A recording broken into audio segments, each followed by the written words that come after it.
I'm Eric with Old Man Mountain, and I'm here today with Mateo, and he's getting ready to do the grand depart of the Tour Divide 2025. Mateo is an accomplished ultra endurance racer. He's done quite a lot of events, Stagecoach 400, Right, Midnight. Big Lonely, and of course the Atlas mountain race, and then Tour Divide 2024. I'm doing it again. What's the motivation to come do one of the hardest events there is to do a second time? There's kind of a lot to unpack there. There's always a lot of reasons, I feel like, for doing any types of these races. But the main reason to go back was I got the experience of it last year. It was my first race over 5 days. And I learned that I was capable of it and wanted to kind of focus more on a race effort. You and I have talked a little bit in the past about doing races that are too familiar, or is it such a grand thing and the race is a different race every year? I don't know, it's tough. I mean, although the Divide is, close to home, there's not really a bailout. You still gotta commit.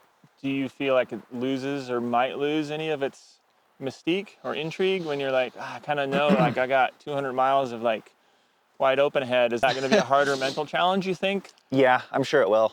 It'll happen, but at the same time, the confidence of knowing what's there Makes up for it, maybe. Yeah, kind of knowing what that pass is like, or knowing what that pass can be like in rain or sleet or snow in worst case scenario.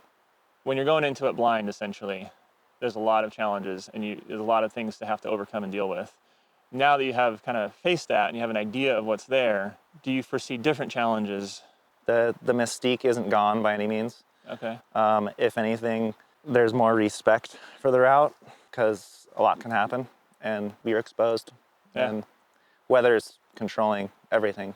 So last year you had pretty severe weather, I understand. When you still had a top 20, I think 16th last year? Yeah, 15th. 15th? Yeah. That's pretty awesome. I mean, that's impressive. Yeah, absolutely. Really happy with that. Yeah. No, that's freaking amazing. Do you have different goals going into it this year? Yeah, definitely. I'd like to challenge myself. I definitely want to see what I can do in terms of just being efficient and moving fast across the route. I feel like I got a really fulfilling experience last year with getting to do these kind of classic Tour Divide-like things, staying in certain places, eating at certain places, seeing certain sections by day, which I set myself up to do so. But this year I'll probably miss some things that I remember being really nice and seeing some new things that I totally forgot about. Didn't get to, Yeah. You'll be at different places on course, at different days, different Yeah, daylight. exactly. And then weather is such a huge factor that can maybe play one of the biggest parts in how things turn out, big time. Where you end up. Yeah, weather controls the whole race. Yeah. Yeah. Nothing you can do about it. No. That's the one variable you can't really plan for. I guess you can train for it a little bit just to be prepared for how your sleep system's going to be, what gear you bring with you. But at the end of the day, you can't do much about the actual weather itself. Yeah, towards the beginning, your fatigue levels aren't there yet. The rain doesn't bug you as much, but 12 days in, an hour-long rainstorm can ruin your day. Every little thing starts adding up and could become a big deal. So other than weather, mental is the next biggest challenge. That's more important than the legs. I mean, your legs will keep you moving forward as much as your mind, but I feel like just being comfortable within yourself regardless of what's happening to you. I did put a lot of focus into kind of the mental side with a lot of different practices this year. As soon as I got back last year, I was pretty spun out. And yeah, definitely looked at those issues and planning to use that to my advantage this year. So you've taken some steps to work on some of the mental difficulties. Yeah. Of not just during, but after, it sounds like. Yeah. Yeah. After 17 days on your own and sleeping in the dirt, coming back to life is almost harder than being out there in a weird way. I can understand that. Yeah. Okay, so getting into the bike. Tell me about your bike. What are you taking to the Tour Divide this year? This is my Tour Divide bike. It is the same frame as last year. Oso Fender tie in size large. I am running a full frame bag once again. But I'm switching it up this year and running a rack from Old Man Mountain, which is a prototype rack we've been working on with the Atlas pack on top. Atlas pack is gonna hold all my sleep kit. So one major thing I'm doing different is I'm gonna bring a tent, a real shelter this year. Last year you did something different? Bivy bag, hoopless bivy bag, so just on your Just face. like on your face, mosquitoes like coming at you. Yeah, all horrible. And then, a nice sleeping pad that's not popped this year, and a 30-degree sleeping bag. So pretty cushy sleep setup compared to other race efforts, I guess. Do you think your sleep system as a whole weighs much different this year?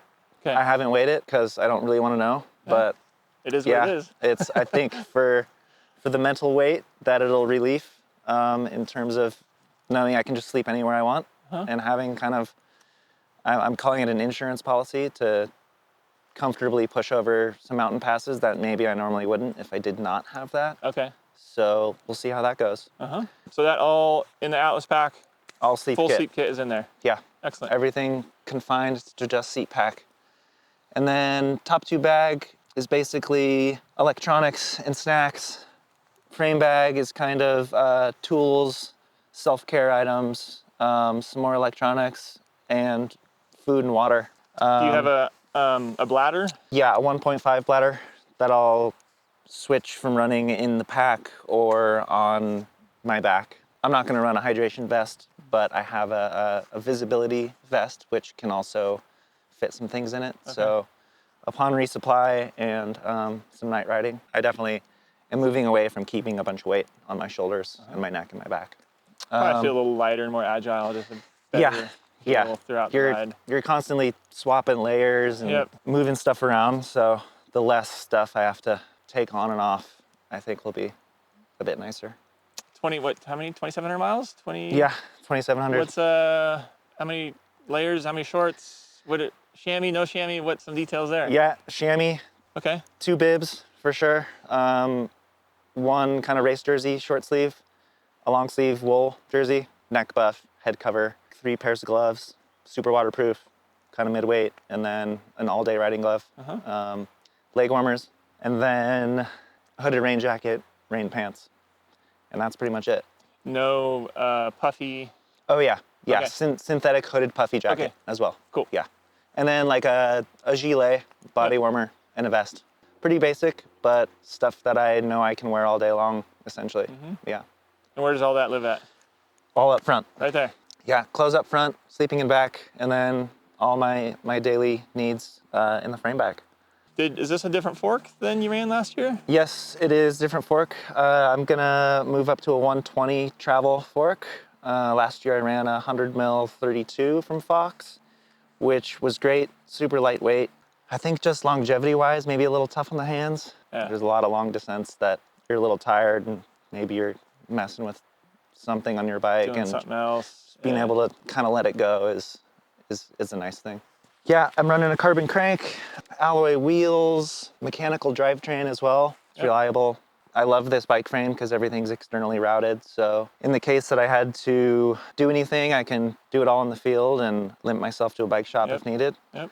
Are these the tires? These are training tires currently. Yep. Yeah, I am gonna run some 235 Schwalbe Thunderbirds though. Oh, excellent. With a protective super ground casing. Last year I ran some racing rays, didn't have to mess with air pressure, no punctures, no issues, and they made it to the finish, so.